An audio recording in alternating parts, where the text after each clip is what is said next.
Hello, in this tutorial, I'll show you how to change project owner in Asana. So the first thing I'd like you to do is to launch your Asana account, which of course you have done right here. And then the next thing, I'm going to walk you through the process of creating an Asana account. First step, launch any browser of your choice. Next step, locate the search bar of your browser. And of course, once you locate the search bar, in the search bar, type asana.com, and that's going to take you to the official website for Asana. Once you get it, pull through the on-screen prompt to create your account. And once you've created your account successfully, boom, it's going to take you to this fantastic homepage where you can now explore a lot of features to have an exciting time on Asana.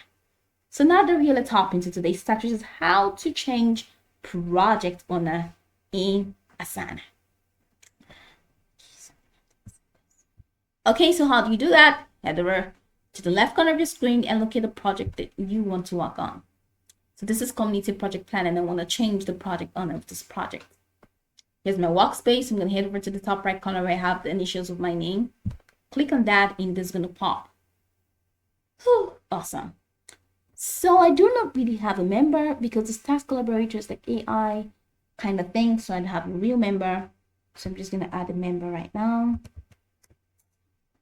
This person's already in the workspace. So I'm just going to click on send. All right. So if I want to change the project owner, which is me, my humble sweet self, all I have to do is to make this person the project admin. So the project admin has full access to change settings, modify or delete the project. So the project admin is the project owner actually. So once I do that, it means I have transferred ownership and all the responsibilities of the project to this person. But as you can see, we have two project owners.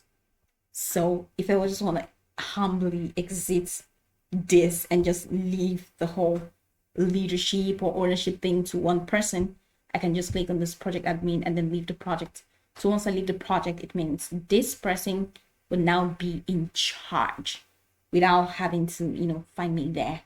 So this is how we can just transfer ownership and just get out, or you can just be there and watch this person handle the project while you watch the projects. This is just pretty much how you can change project owner in Asana. I can go over the tutorial from top to bottom to get acquainted with the steps, and of course once you're done, you'll be good to go. I hope this tutorial marvelously helped your search.